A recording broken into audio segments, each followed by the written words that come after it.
Before we talk about grape varieties, regions, or tasting notes, let's go back to the very beginning. How does wine actually get made? What happens in the vineyard? What does the winemaker do? And why does any of it matter for what ends up in your glass? Today we're covering the fundamentals, the science, the craft, and the decisions that shape every single bottle of wine in the world. A grapevine is a living plant, and like any plant, it has basic needs: warmth, sunlight, carbon dioxide, water, and nutrients. Through photosynthesis, the vine uses sunlight to combine carbon dioxide and water to produce sugars. Those sugars are what eventually become alcohol in your wine. Vineyards are generally located between 30 and 50 degrees latitude, north or south of the equator, where temperatures are warm enough to ripen grapes but cool enough to preserve acidity and freshness. As you move to higher altitudes, temperatures decrease, which is why you'll find quality vineyards climbing mountain slopes in otherwise warm countries. The grape is made up of 4 key components, and each one contributes something different to the wine. The skin gives tannins, color, and flavor compounds. It's where much of a grape's personality lives. The pulp gives sugar, acidity, and water, the raw material of fermentation. The seeds give bitter oils and more tannins. And the stalk, the woody stem that holds the bunch together, also contains tannins, though these tend to be harsher and greener in character, which is why most winemakers remove the stalks before fermentation. Understanding this helps explain many winemaking decisions. For example, why winemakers of light red wines like Gamay deliberately minimize contact between the juice and the seeds. Grapes go through distinct stages on their journey from flower to finished fruit. First, grape formation. Tiny hard green berries appear after flowering. Then veraison, the moment when the grapes change color, soften, and begin to accumulate sugar as acidity starts to drop. Then ripeness, the sweet spot where sugar, acidity, and flavor are in balance.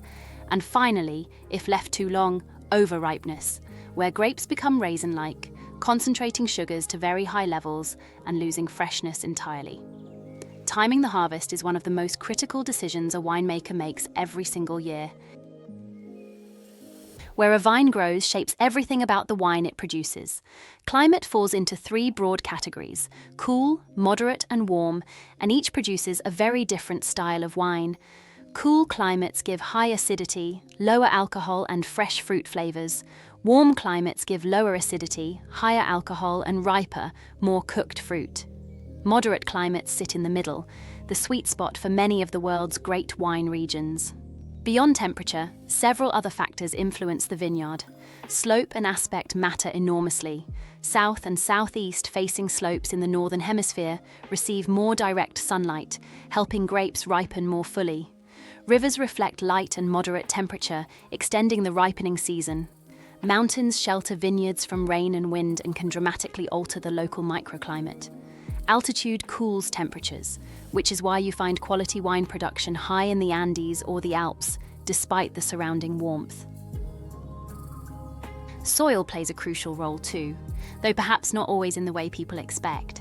Rocky soils like gravel and slate drain water quickly, force roots to go deep searching for moisture, and can absorb and retain heat. Clay soils hold on to water and stay cooler. What matters most is drainage. Waterlogged soil produces diluted, low-quality grapes. Also, specific weather events can make or break a vintage. Frost in spring can damage or destroy new growth before it has even begun. Hail can smash grapes on the vine, ruining an entire harvest in minutes. Wind can be beneficial, drying out the vineyard and reducing disease pressure, or damaging when too strong. And rain at harvest time is a winemaker's worst enemy, diluting the fruit and encouraging rot. The one exception? Damp, misty mornings followed by warm, sunny afternoons. That very specific pattern encourages botrytis, or noble rot, on susceptible varieties like Semillon, Riesling, and Furmint, producing the legendary sweet wines of Sauternes and Tokai.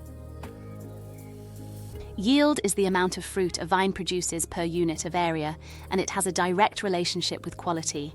High yields mean more grapes but less concentration. The vine's resources are spread thin.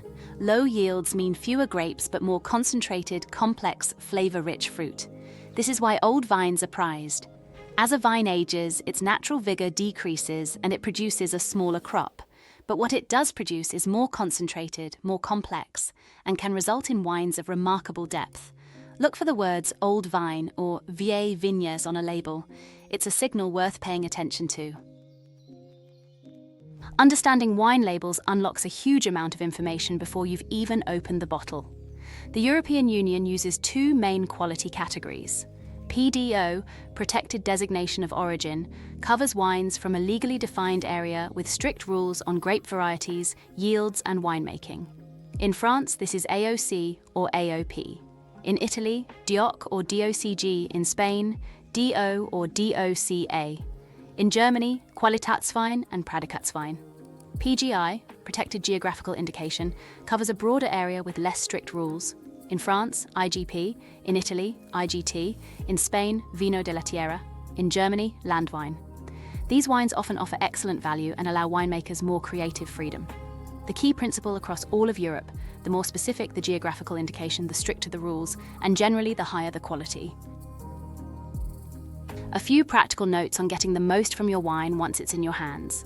Temperature matters more than most people realize, and most people serve their wine too warm. For red wines, full-bodied styles like Cabernet Sauvignon or Syrah are best at 16 to 18 degrees. Lighter and medium-bodied reds, think Gamay or Pinot Noir, should be served cooler, between 12 and 16 degrees. For whites, a full-bodied Chardonnay or oaked white Burgundy is best between 9 and 12 degrees, while lighter and medium-bodied whites, your crisp Sauvignon Blanc, your Albarino, are best served colder at 6 to 10 degrees. Sweet wines sit at 6 to 8 degrees and sparkling wines at 6 to 10. For long-term storage, wines should be kept away from sunlight and bright light, stored on their side so the cork stays moist, and kept at a cool, constant temperature. Fluctuating temperatures are the enemy of a good cellar. And one final thing: sweetness in food affects how a wine tastes.